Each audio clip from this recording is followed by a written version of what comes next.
Welcome to Brainetainment, the channel where we explore the fascinating world of science, the human body, and the mysteries of existence. Today we're going to venture into a topic that might seem a bit unsettling, but it's incredibly intriguing nonetheless. We're going to explore what happens when a person drowns, step by step.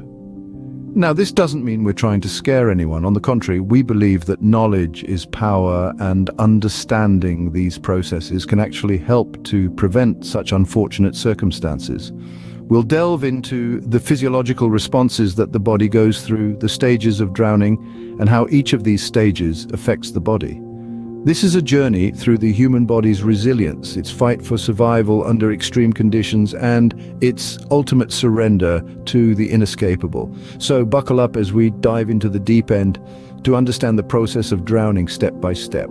The first stage of drowning begins with surprise. This is an instinctive response to sudden immersion or water entering the airway.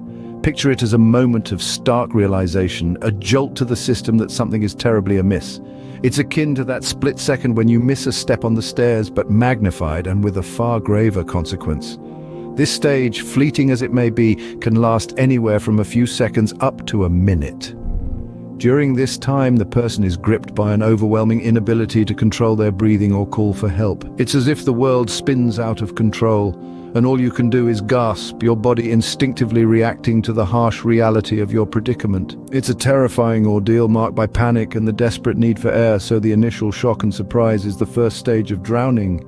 Following the surprise, the second stage is involuntary breath holding. This isn't a conscious decision you make, but rather, it's your body's innate response to a sudden submersion in water.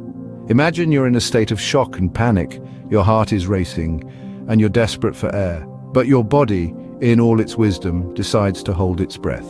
It's not being stubborn, it's trying to save you. This is because our bodies are wired to prevent water from entering the lungs, our primary source of oxygen absorption. The laryngospasm reflex is the hero in this scenario.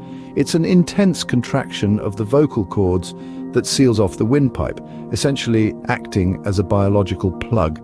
This reflex is triggered when water hits the back of your throat, and it's so strong that not even a gasp of air can break through. But this heroic act has a time limit. You see, holding your breath might keep the water out, but it also deprives your body of fresh oxygen, and without oxygen, your body begins to starve. This state is known as hypoxia, a condition where inadequate oxygen reaches your tissues and organs, particularly your brain. Your brain, being the control center of your body, needs a constant supply of oxygen to function properly.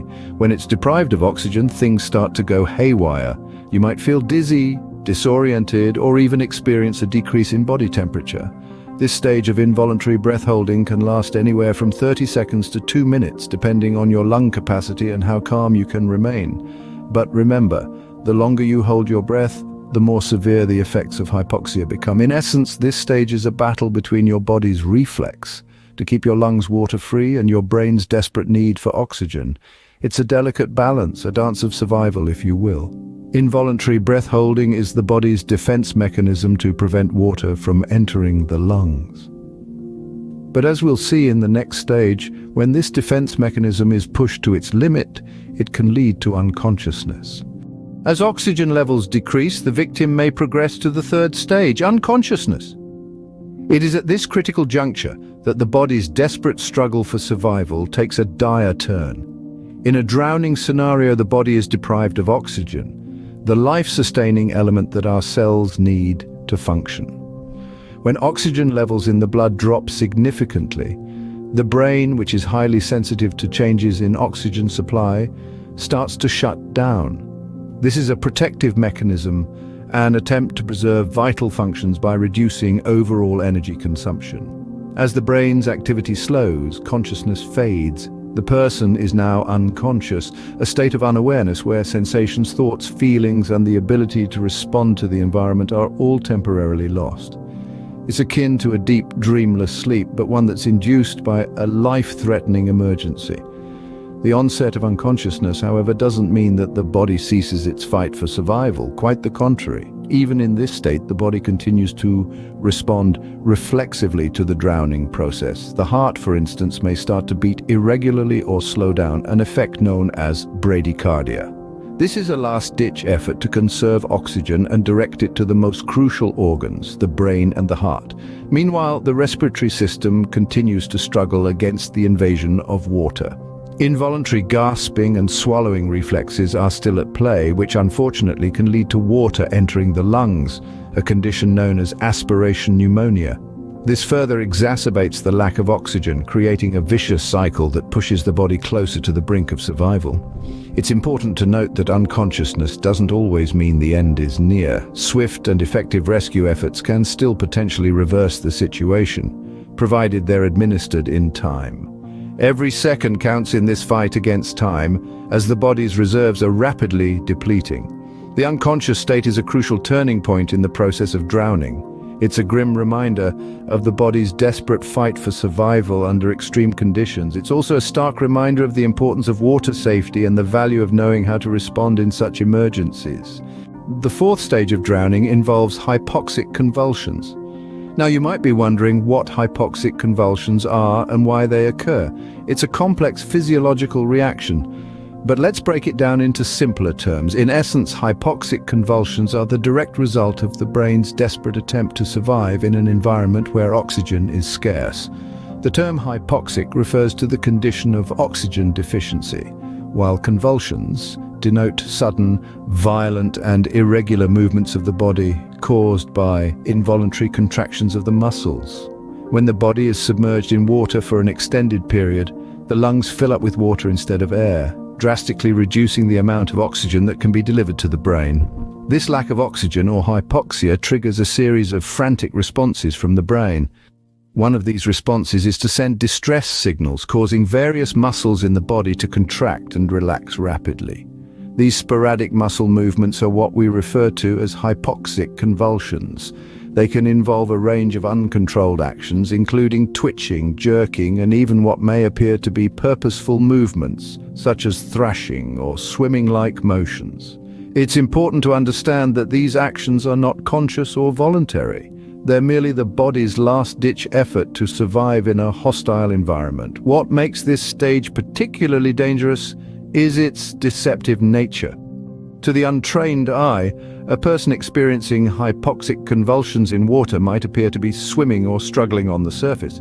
This can lead to a delay in providing the necessary help, as bystanders might misinterpret these convulsions for voluntary actions. So, if you ever see someone in the water appearing to swim erratically or struggling, don't assume they're just having a hard time swimming. It's always safer to err on the side of caution and get help immediately.